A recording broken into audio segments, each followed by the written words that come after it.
Je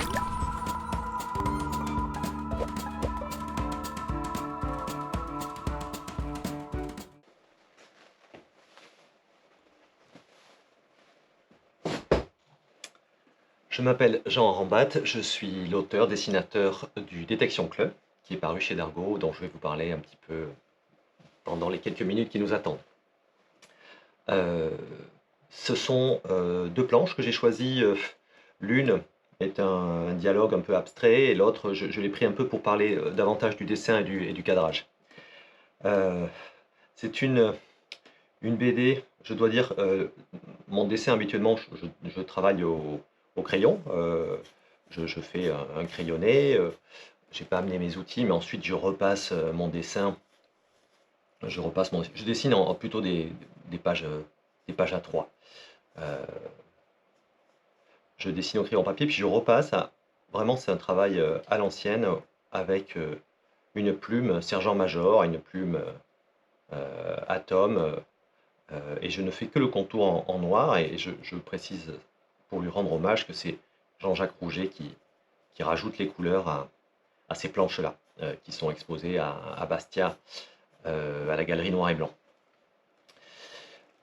C'est une histoire, euh, l'envie m'est venue de raconter cette histoire en découvrant, j'ai toujours été lecteur, en découvrant la littérature de ce gros bonhomme là que je viens de dessiner, qui s'appelle Gilbert K. Chesterton, qui est pas très connu en France, mais qui est un personnage sympathique, un écrivain anglais de romans policiers, de polar métaphysique en fait. Et il a beaucoup influencé Borges, qui lui a rendu hommage.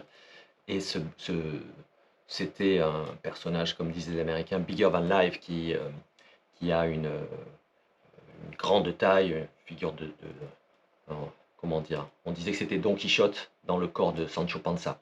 Il a écrit des poèmes, des essais philosophiques, ces nouvelles policières très bizarres dont certaines ont influencé les créateurs de Sherlock Holmes. Et il avait le goût du paradoxe aussi, ce qui est raconté dans cette planche. Donc ça a été le président du premier Detection Club, créé en 1930, dont le, le, le premier président devait être en fait, et je dessine mes souvenirs d'enfance, devait être l'auteur de Sherlock Holmes, que je m'amuse à dessiner un petit peu, Arthur Conan Doyle. Et Conan Doyle est mort, donc au débeauté, c'est Chesterton qui a été le président de ce club. C'était un club, c'était un cercle d'écrivains en fait qui réunissait la crème des auteurs, des romancières et romanciers du roman énigme, de ce qui était l'âge d'or du roman policier anglais. Et le but du club était de faire la promotion du roman policier, de réfléchir à la façon de construire des énigmes dans quelque chose qui était très, très codé à l'époque. Euh, et ce club, dans mon histoire, ils sont invités par un milliardaire euh, qui a inventé une machine qui résout les romans policiers. Euh, je précise aussi que ce club, il y avait une vingtaine de personnes, et le membre le plus prestigieux avec Chesterton était Agatha Christie, dont on va parler plus tard. Donc ils sont invités par ce milliardaire qui a mis au point une machine qui trouve le nom du coupable quand on lui présente les éléments de l'énigme, et qui bientôt, promet-il, la machine écrira elle-même le roman. Euh, donc j'avais inventé ce personnage, j'avais fait en fait une synthèse de, des chantres actuels du transhumanisme, de la Silicon Valley, et donc je lui fais parfois redire très des mots qui viennent euh, de ces hommes d'affaires-là, avec une foi qui paraît presque naïve dans la technique et dans ce qu'on appelle le technosolutionnisme, la façon d'apporter des solutions par la technologie, sans vouloir voir parfois les effets contre-productifs et problématiques que ça a, et notamment, dans l'occurrence, dans cette histoire, vis-à-vis de la création. Est-ce que c'est bien de remplacer la création humaine, l'art humain, par des machines, aussi excellentes soient-elles? Est-ce que quelque chose de l'excellence humaine ne se perd pas dans ce cas de figure?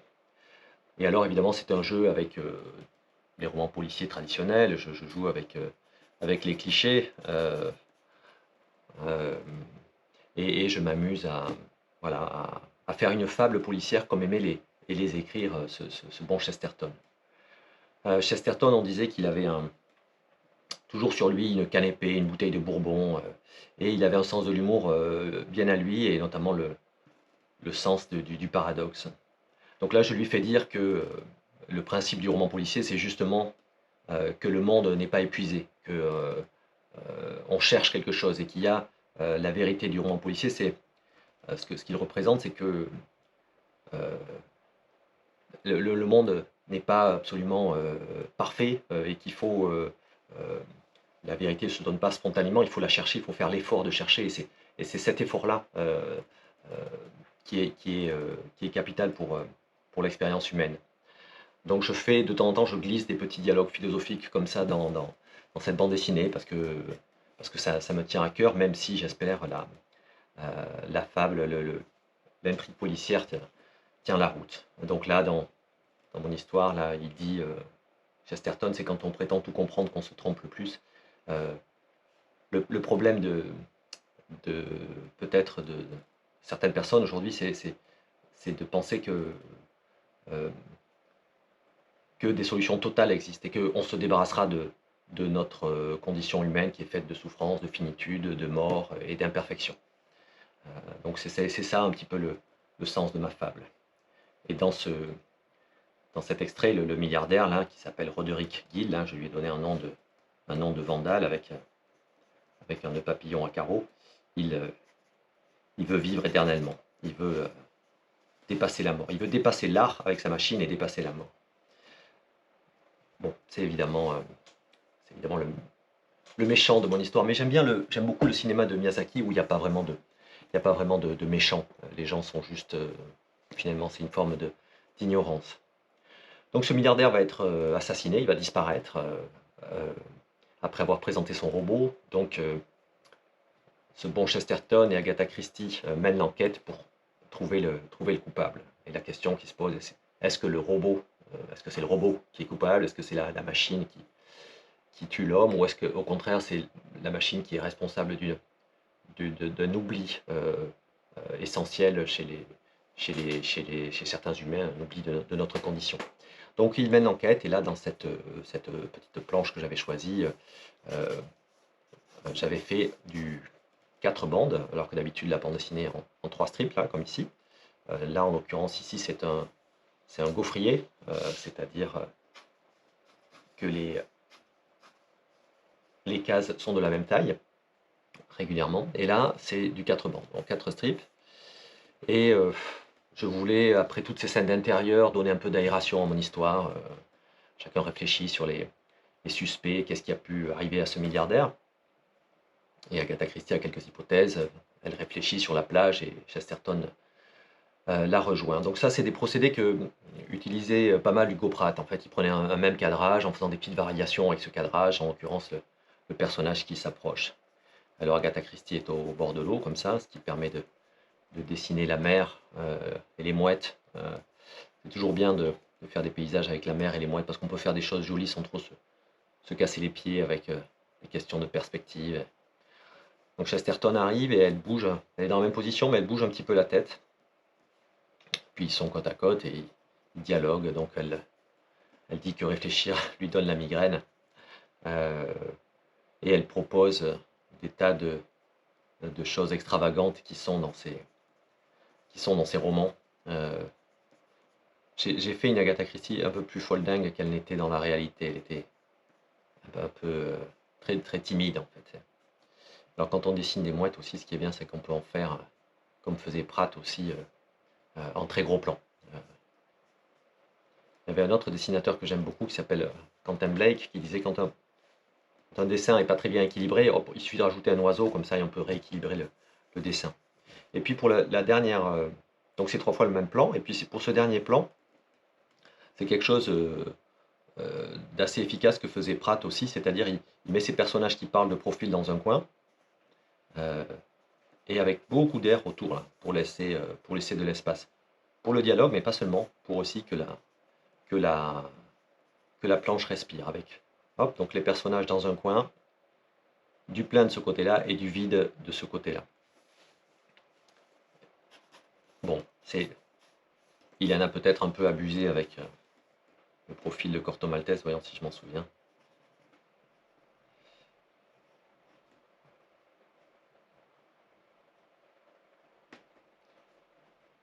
Mais bon, je pense que c'est tous ces souvenirs de lecture de Pratt à mon adolescence qui sont restés par là, et avec les oiseaux et les mouettes. Et puis ce qui est bien aussi quand on est à l'extérieur, c'est qu'on peut faire, pour équilibrer un dessin, on peut faire le mouvement. Vous savez, la bande dessinée, c'est quelque chose de statique, mais on peut faire le mouvement des oiseaux et le mouvement des cheveux, ce qui est toujours efficace pour donner un peu de respiration. Et pour revenir au sens de mon histoire, à la toute fin, il discute de ce qui est vraisemblable et de ce qui ne l'est pas, pour trouver la résolution de l'énigme. Et Agatha Christie, qui est jeune dans mon histoire, elle est encore assez jeune, en 1930, elle avait, dit-on, une belle chevelure rousse, et elle aimait le mauve, donc ce que j'avais dit à mon coloriste pour qu'il habille de mauve. Et donc elle fait des hypothèses un peu saugrenues, et Chesterton lui dit rien de ce que vous dites n'est vraisemblable. Avec vous, la logique prend souvent les vacances. Et c'est ce qui fait votre charme. Elle lui répond comme si la logique vous intéressait, Gilbert. Gilbert, c'est le prénom de Chesterton.